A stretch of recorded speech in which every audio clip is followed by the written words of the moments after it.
সকলকে স্বাগত জানাই আমার চ্যানেল ফার্মাস্কিলে। আজকে একটা গুরুত্বপূর্ণ বিষয়ের উপরে আমি ভিডিও বানাতে চলেছি, আর এই ভিডিওটা একটা রিকোয়েস্ট ভিডিও। আমার একজন সাবস্ক্রাইবার এই ভিডিওটা বানানোর জন্য আমাকে অনুরোধ করেছিলেন, তাই আজকে এই ভিডিওটা আমি বানাচ্ছি। সমস্ত ফার্মাসিস্ট ভাই বোনেরা যারা গভর্নমেন্ট বা প্রাইভেট হসপিটালের সাথে জড়িত রয়েছে তাদের জন্য, আর ম্যাক্সিমাম হেলথ প্রফেশনালসদের জন্য বা হেলথ স্টাফদের জন্য আজকের ভিডিওটা কিন্তু খুবই গুরুত্বপূর্ণ বিষয় হতে চলেছে। কারণ আজকে আমরা কথা বলতে চলেছি এনকোয়াস প্রোগ্রামের ওপরে। এনকোয়াস প্রোগ্রাম এরকম একটি প্রোগ্রাম যা বিগত 1 বছর ধরে সমস্ত গভর্নমেন্ট হসপিটালে কিন্তু হয়ে চলেছে। সেই বিষয়ের ওপরে আজকে আমার ভিডিও। আর এই এনকোয়াস যেহেতু একটা অনেক বড় বিষয়, আমাদের এই একটা ভিডিওর মধ্যে এটা কভার করা সম্ভব হচ্ছে না বলে সমস্ত বিষয়বস্তুটাকে কিন্তু আমি 3টে স্প্লিট ভিডিওতে দিয়েছি। প্রত্যেকটা ভিডিও আপনারা আশা করব প্রথম থেকে শেষ অবধি দেখবেন, স্কিপ না করে, তাহলে টোটাল বিষয়টা আপনাদের জন্য কিন্তু অনেকটা বেশি বোধগম্য হয়ে উঠবে। আগে শুরু করব আমরা এনকোয়াস কাকে বলে। এনকোয়াসের ফুল ফর্ম হলো ন্যাশনাল কোয়ালিটি অ্যাসিওরেন্স স্ট্যান্ডার্ড। এইটা এরকম একটা প্রোগ্রাম, যেই প্রোগ্রামে আমরা কিন্তু নিজেদেরকে যদি ট্রেনিং নিতে পারি তাহলে কিন্তু আমরা নিজেদের সাথে সাথে আমাদের যে ওয়ার্ক প্লেস রয়েছে দুটোকেই কিন্তু আপগ্রেড করব, যেটা আমাদের প্রফেশনের জন্য ভীষণই ভালো হবে। এবার এনকোয়াসটা যেই বিষয়ের উপরে দাঁড়িয়ে রয়েছে সেটা হচ্ছে এনকোয়াসের একটা চেকলিস্ট প্রোভাইড করা হয়। এনকোয়াসের চেকলিস্টের উপরে আমাদের 8টা পয়েন্ট রয়েছে। সেই পয়েন্টগুলো নিয়ে আজকে আমি আলোচনা করব। আর খুব নিজের ভাষায় দেখুন, এখানে আমি লিখেছি যে মেন বিষয় কি আছে এনকোয়াসের চেকলিস্টের 8টা পয়েন্ট যা যা পাবো সেগুলো আমি একদম নিজের ভাষায় সরল করে বলেছি। এনকোয়াসের চেকলিস্টটা বোঝাটাই কিন্তু আমাদের জন্য খুব দুরূহ ব্যাপার হয়ে দাঁড়ায়। এনকোয়াসের চেকলিস্ট টোটাল 8টা ভাগে পাবে। এইটাকে বলা হচ্ছে 8 অ্যাসপেক্ট অফ এনকোয়াস। তাদের মধ্যে এ তে আমরা পাবো সার্ভিস প্রভিশন, বি তে পাবো পেশেন্ট রাইট, সি তে পাবো ইনপুট। এনকোয়াসের চেকলিস্ট টোটাল 8টা ভাগে পাবে। এইটাকে বলা হচ্ছে 8 অ্যাসপেক্ট অফ এনকোয়াস। তাদের মধ্যে এ তে আমরা পাবো সার্ভিস প্রভিশন, বি তে পাবো পেশেন্ট রাইট, সি তে পাবো ইনপুট, ই তে পাবো আমরা ডি তে পাবো সাপোর্ট সার্ভিস, ই তে পাবো ক্লিনিক্যাল সার্ভিস, এফ এ ইনফেকশন কন্ট্রোল, দেন জি তে কোয়ালিটি ম্যানেজমেন্ট অ্যান্ড এইচ এ আউটকাম। চলুন আজকে এই বিষয়গুলো নিয়ে আমরা ছোট ছোট করে একটুখানি শুনে নিই। আমাদের পেশেন্ট সার্ভিস প্রভিশনের মধ্যে কি থাকবে? সার্ভিস প্রভিশনের মধ্যে থাকবে আমাদের যে ডিসপেন্সিং সার্ভিস, যেটা ওপিডির মধ্যে কতক্ষণ পাচ্ছি সেইটা বা ওপিডিতে আছে কিনা। জেনেরিক মেডিসিন যেটা আছে সেই স্টোরটা আমাদের 24/7 সেটা অপারেশনাল রয়েছে, সেটা এই পার্টের মধ্যে রয়েছে। তারপরে আমাদের যে ন্যাশনাল হেলথ প্রোগ্রামগুলো চলে, যেমন টিউবারকুলোসিস, লেপ্রোসি, এইডস প্রোগ্রাম, এই সমস্ত যে সার্ভিস পাওয়ার কথা পেশেন্টদের, সেই বিষয় এখানে রয়েছে সার্ভিস প্রভিশনের মধ্যে। পেশেন্ট রাইটের মধ্যে আমরা পাচ্ছি যে আমাদের প্রপার ডিপার্টমেন্টাল আর ডাইরেকশনাল সাইনেজ আছে কিনা, সাইনেজ যাতে পেশেন্টরা দিকভ্রান্ত না হয়, পেশেন্টরা সহজে বুঝতে পারে, তার সাথে সেগুলো যেন লোকাল ল্যাঙ্গুয়েজে হতে পারে। খুব ডিফারেন্ট যে রিজিওনাল ল্যাঙ্গুয়েজ রয়েছে সেই ল্যাঙ্গুয়েজে যেন অবশ্যই এই সাইনেজগুলো থাকে। তারপরে আমাদের মেডিসিন লিস্ট কি কি অ্যাভেলেবেল রয়েছে সেটা যেন ডিসপ্লে করা থাকে পেশেন্টের সামনে, এটাকে আপডেট করতে হবে। তারপরে আমাদের যে ডিসপেন্সিং টাইম আছে সেটা যেন ডিসপ্লে করা থাকে। তারপরে মেল ফিমেল পেশেন্টের জন্য সেপারেট লাইন মেনটেন করার কথা। তার সাথে থাকবে পেশেন্টের সাথে আমাদের এমফ্যাটিক স্টাফ বিহেভিয়ার, দেন কমপ্লেন বক্স থাকবে। আর ইনপুট সার্ভিসের মধ্যে আমরা কি কি পাচ্ছি? সি ইনপুটে হচ্ছে adequate space for pharmacy, adequate waiting space for dispensing, shade for dispensing area, demarked area for near expiry medicine, demarked area for expired medicine, and demarked area for logistic and instrument. Then proper cold chain maintenance থাকবে, availability of adequate medicine at point of use, pharmacy record and bin guard. D system যেটা support সার্ভিসে থাকবে forecasting of medicine and consumption. মানে support সার্ভিসের most important part এটা কিন্তু হলো inventory কন্ট্রোলের part. Then breakdown maintenance of all equipments are covered under AMC, মানে annual maintenance cost, calibration of all measuring equipment and instrument, proper levelling থাকবে medicines for pharmacy and store, similar molecule but different strength should keep separately, LASA থাকবে, এখানে high alert drug নিয়ে থাকবে, medicine arrangement as per FIFO অর্ডারে থাকবে, first expiry first out FIFO, narcotic medicines are keep separately in double lock, proper temperature control and ventilation of pharmacy, security arrangement of pharmacy, power backup থাকবে, no animal or rodent entry, job description is well defined, আর dress code, এগুলো সব কিন্তু আমাদের D পোর্শনে থাকছে। দেন আমরা clinical service যেটা ই portion, সেখানে কি পাচ্ছি, সেখানে আমাদের ইডিএল নিয়ে কথা বলা থাকবে, ইডিএল। দেন আমাদের ইডিএল মানে এসেনশিয়াল ড্রাগ লিস্ট। দেন মেডিসিন ফর্মুলারি থাকবে অ্যাজ পার ইএমএল মানে essential medicine list. Medicine formulary কিন্তু প্রত্যেকটা হসপিটালের আলাদা আলাদাই হয়। হাই রিস্ক ড্রাগের যে লিস্ট থাকবে সেটা ফার্মাসিতে ডিসপ্লে করা থাকবে বা অ্যাভেলেবেল আছে কিনা সেটা দেখাতে হবে। ফার্মাসি রেকর্ড যা যা থাকবে সেগুলো প্রপারলি লেবেলড অ্যান্ড ইন্ডেক্সড থাকবে। Staff awareness on disaster plan. Then infection কন্ট্রোলে থাকবে immunisation of the staff, periodic medical checkup of the staff, staff awareness or hospital antibiotic policy, bio waste management or colored code bins, segregation of expired medicine in yellow bag, disposal of expired medicine as per state guideline. G part যেটা quality management part, সেই quality ম্যানেজমেন্টে থাকবে quality circle formation থাকবে, PSS মানে patient satisfaction survey, physical stock verification, internal assessment, action plan are prepared and implemented, PDCA থাকবে, availability of SOP যেটা current version সেটাই রাখতে হবে, mapping of critical process, smart quality objectives have framed 7 quality tools and 2 quality method, periodic assessment of medication and patient care safety risk is done মানে ADR analysis যেটা adverse drug reaction নিয়ে কথা বলতে হবে এখানে। এইচ পার্ট যেটা outcome part, সেখানে indicator থাকে, ইউজ অফ প্রোডাক্টিভিটি ইন্ডিকেটর, তার মধ্যে থাকবে percentage of medicine available against EDL for OPD and IPD. Then use of efficiency indicator, that is number of stock out situation in vital category medications, আর percentage of medicine expired during this month, আর use of service quality indicator, that is TAT মানে turn around time for dispensing at pharmacy. আমাদের চেকলিস্টটাকে কিন্তু বুঝতেই অনেক সময় লেগে যায়, সেটাকে আমি খুব সহজ ভাষায় মেন পয়েন্টগুলোকে তুলে ধরেছি যে আমরা এ পোর্শনে কি পাবো, বি পোর্শনে কি পাবো, সিতে, ডিতে, ইতে, এরম ভাবে করে তুলে ধরেছি। এই আজকের চেকলিস্টটা কিন্তু টোটালি ফার্মাসির জন্যই এই চেকলিস্টটাকে আমি আলোচনা করব। আর প্রথমেই এই চেকলিস্ট আলোচনা করতে গিয়ে আমাদের আর তুলে ধরছি, যেমন আমাদের বিন কার্ড আমরা দেখলাম। বিন কার্ডটা কি? বিন কার্ড হলো একটা ইয়েলো কালারের একটা কাগজ মতো থাকবে, যেটা প্রত্যেকটা মেডিসিনের র্যাকে প্রত্যেকটা মেডিসিনের নাম হিসাবে বিন কার্ড থাকবে। ধরুন প্যারাসিটামল 650 প্রোডাক্টটার নাম থাকবে, সেটার ব্যাচ নাম্বার থাকবে, সেটার ম্যানুফ্যাকচারিং ডেট, এক্সপায়ারি, সেটার কত পরিমাণ আমাদের ওপেনিং, কতটা কনজামশন হলো মানে খরচ হলো, আর তারপরে কতটা ক্লোজিং ব্যালেন্স।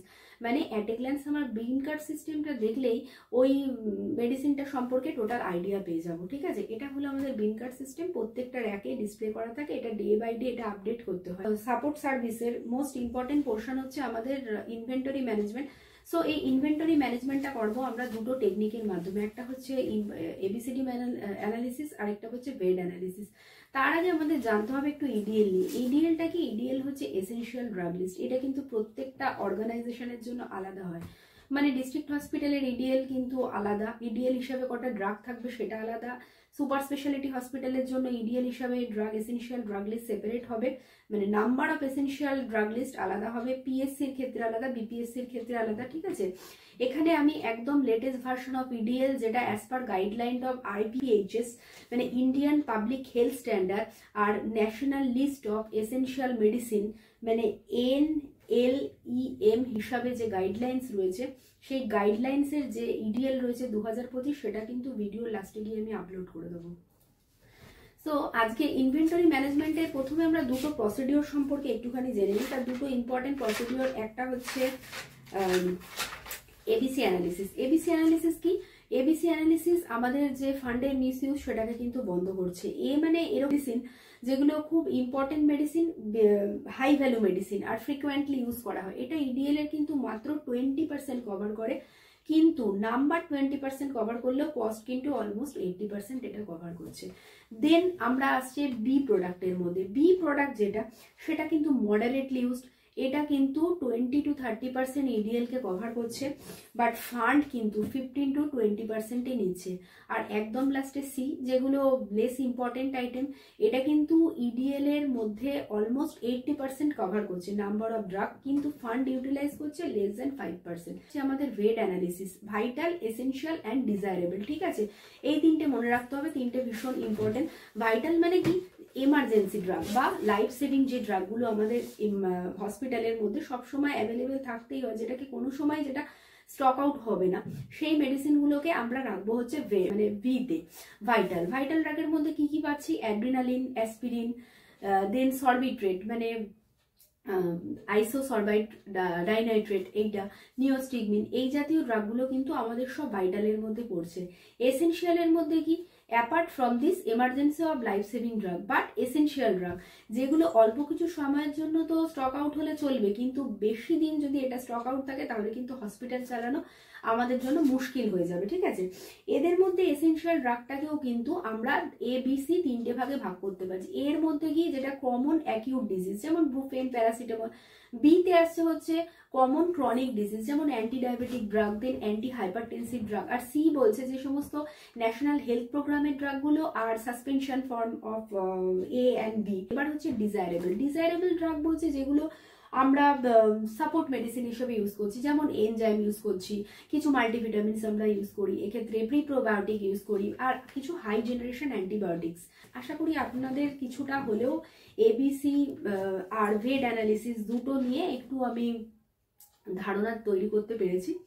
আচ্ছা, এবার আসি আমাদের ফোরকাস্টিং অফ ড্রাগ। ফোরকাস্টিং কি, আনুমানিক কতটা পরিমাণ খরচ হতে পারে আগামী দিনগুলোতে কোনো একটা মেডিসিন, সেটারই হিসাব, মানে planning of medicine consumption of individual drug. এটার একটা ফর্মুলা রয়েছে, এটা কিভাবে ব্যবহার করব আমরা, total consumption of drug divided by working days, ঠিক আছে। একটা উদাহরণ দিয়ে বোঝাই, ধরুন প্যারাসিটামল 650 মিলিগ্রাম, এটা সারা বছরে আমাদের 50,000 ইউজ হয়েছে টোটাল, আর আমাদের ওয়ার্কিং ডেজ ধরুন রয়েছে 300টা, তাহলে 50,000 ডিভাইডেড বাই যখন 300 করব, যেইটা পাবো, যেই সংখ্যাটা আমরা পাবো সেটাই ওর পার ডে কনজাম্পশন।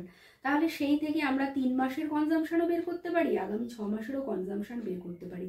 এটা করতে গিয়ে আমাদের দু একটা টার্মিনোলজি আমাদের লাগবে, সেটা যেমন লাগবে আমাদের লিড টাইম। লিড টাইম কাকে বলা হচ্ছে, লিড টাইম যখন আমরা অর্ডার প্লেস করলাম আর যখন আমরা অর্ডারটা পেলাম, রিসিভ করলাম, এই সময়ের মধ্যে যেইটুকুন গ্যাপ থাকবে, টাইমের গ্যাপ, সেটাকে আমরা বলবো লিড টাইম। নর্মালি 7 দিন ধরে চলতে পারি আমরা লিড টাইমটাকে।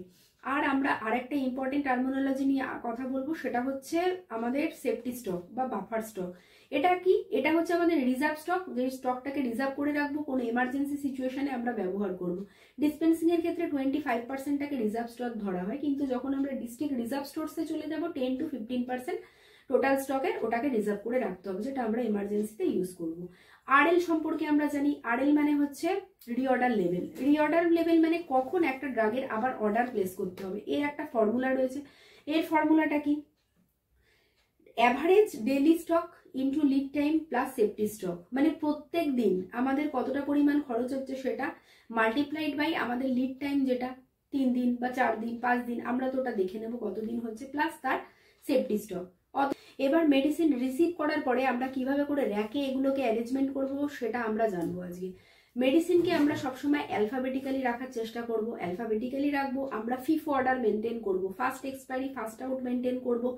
আমরা মেডিসিনের যে লেভেলিং করব প্রপারলি র্যাকগুলোতে, প্রপারলি লেভেলিং মানে শুধু প্যারাসিটামল, ধরুন প্যারাসিটামল বলে ছেড়ে দেবো না, তার আমরা স্ট্রেংথ মেনটেন করব। 650 আছে, 500 আছে, 1 গ্রাম আছে, 125 আছে, এটাকে আমরা মেনটেন করব। সেম মলিকুল যদি ডিফারেন্ট স্ট্রেংথ হয় সেক্ষেত্রে কিন্তু তার মধ্যে আমরা গ্যাপ মেনটেন করব। ধরুন প্যারাসিটামল নিয়ে বলছি, প্যারাসিটামলের 650 বা 500, 1 গ্রাম বা 125, যেটাই আপনাদের কাছে অ্যাভেলেবেল আছে, যদি সবকটাই অ্যাভেলেবেল থাকে আপনারা কিন্তু একসাথে রাখতে পারবেন না, ডিফারেন্ট র্যাগে প্রপার গ্যাপ দিয়ে সেটাকে আপনাদের রাখতে হবে। সেকেন্ড, আপনাদের যে র্যাকটা থাকছে সেই র্যাকগুলোতে কিন্তু নাম্বারিং করতে হবে, 1 2 3 4 নাম্বারিং করবেন। প্রত্যেকটা র্যাকের সাথে দেওয়ালের যেন একটা 6 ইঞ্চি গ্যাপ থাকে সেটা দেখবেন। কোনো মেডিসিন নিচে ফেলে রাখা যাবে না, properly protected from Sunlight, humid কন্ডিশনে রাখতে পারবেন না, মানে আপনাদের যেখানে স্টোর করছেন সেখানের যেন ভেন্টিলেশন, সেখানের যেন টেম্পারেচার প্রপারলি মেনটেন থাকে সেটা আপনাদের দেখতে হবে। আপনাদের লাসার জন্য আলাদা একটা র্যাক করতে হবে। লাসা কি আমাদের লুক অ্যালাইক, সাউন্ড অ্যালাইক, দেখতে একই রকম বা শুনতে একই রকম হবে। দেখতে একই রকম কি, ধরুন আমাদের এখানে ভিটামিন বি কমপ্লেক্সের সাথে ডেনিলিগ্লিপটিন একই রকম দেখতে, আবার প্যারাসিটামল 650-র সাথে আমাদের মেটফরমিন একই রকম দেখতে।